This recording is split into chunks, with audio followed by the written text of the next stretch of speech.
Today we're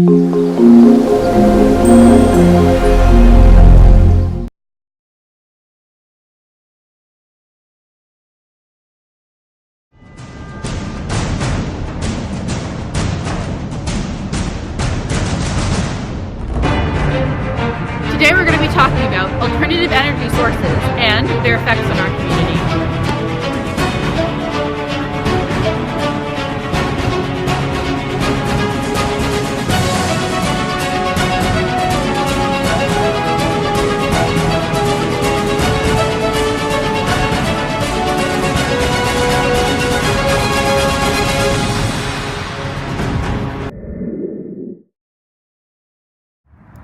Alternative energy sources are a replacement to our non-renewable sources, such as coal, oil, and natural gas. These are the sources we depend our lives on every day. But what if they were all exhausted?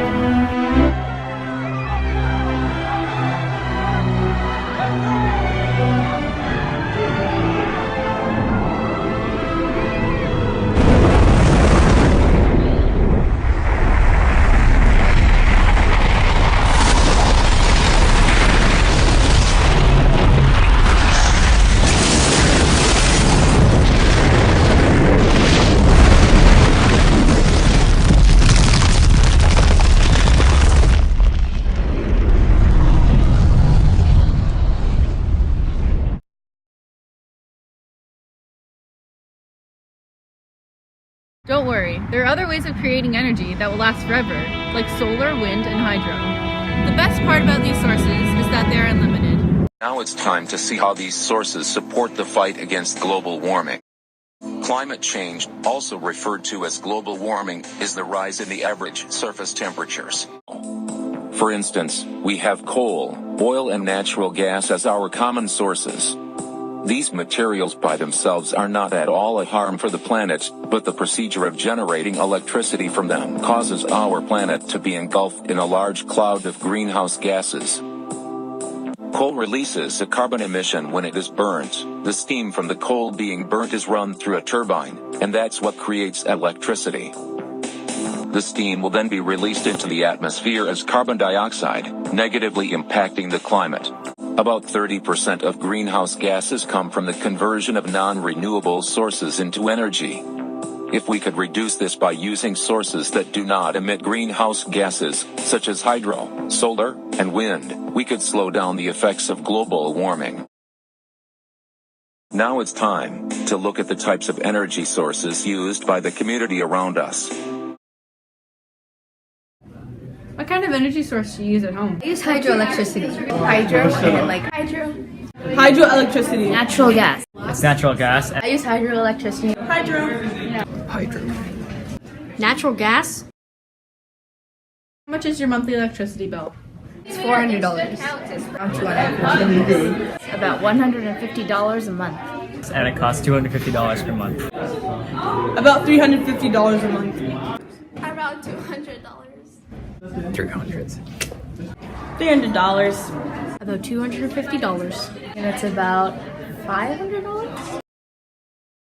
Alright, now that we have surveyed a few people, let's draw some conclusions based on the results. There are a variety of graphs that we can work with to analyze the data collected. Here's a bar graph.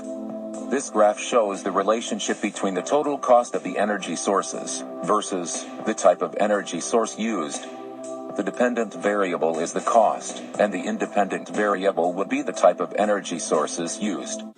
Although there might be a few people using other types of energy sources such as coal, oil, solar, or wind power, those statistics have not been collected. This allows us to clearly distinguish the costs and the usage of hydro and natural gas. Here's a pie chart with a similar relationship. Instead of looking at the individual responses, this chart shows combined costs of hydro and natural gas used per month per person. The dark blue represents the total cost of hydro combined, and the sky blue represents the total cost for natural gas combined.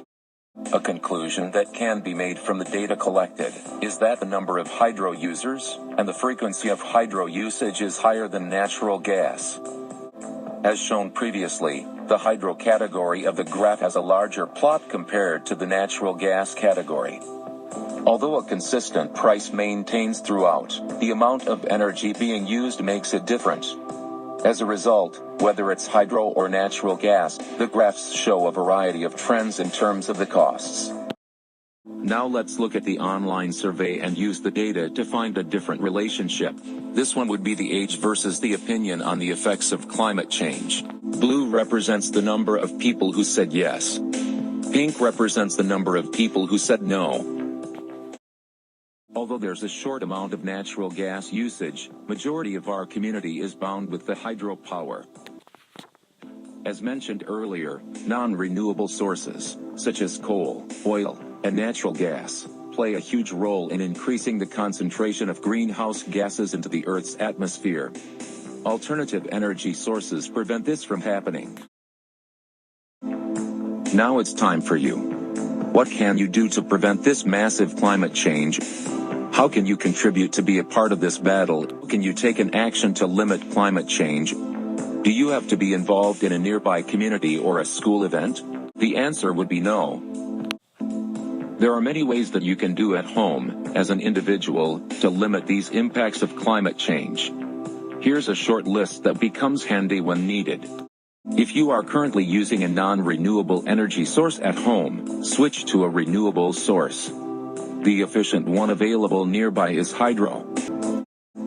Toronto Hydro is the second largest municipal electricity distribution in Canada. Visit www.torontohydro.com or call 416-542-8000. This is easy and the most common one too. Turn off lights and unplug any devices that are not in use. This will reduce the amount of electricity being produced because e-consumption is decreased. In addition, this will help save money for you and your family. Super easy one. Avoid leaving the water running while brushing your teeth. This is important especially in cold places like Canada.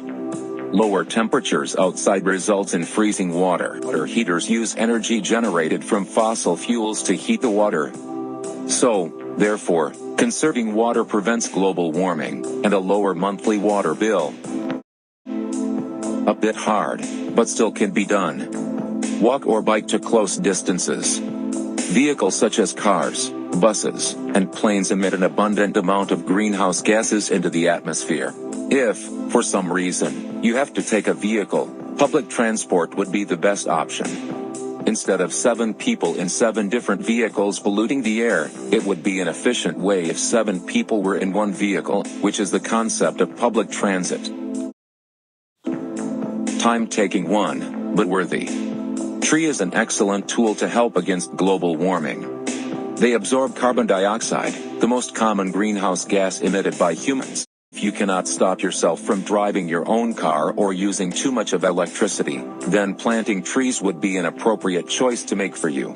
If you're a person who emit a lot of carbon dioxide into the atmosphere and cannot plant a tree, then be close to a park or a place where there are plenty of trees. Volunteering can help the environment, whether it be doing a park cleanup or planting trees. Not being in your house using electricity can be beneficial to both yourself and the environment.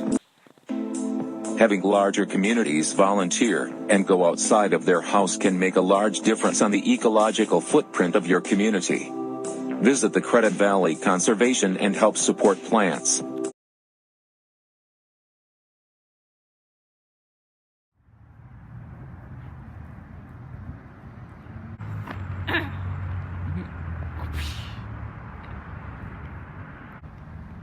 Today we're going to be talking about alternative energy sources and their effects. I keep squinting.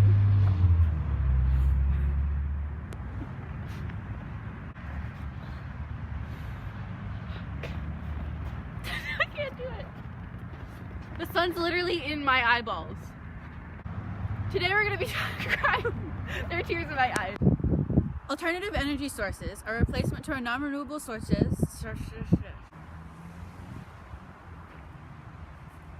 Alternative energy sources are a replacement to our non-renewable sources such as coal, gas, and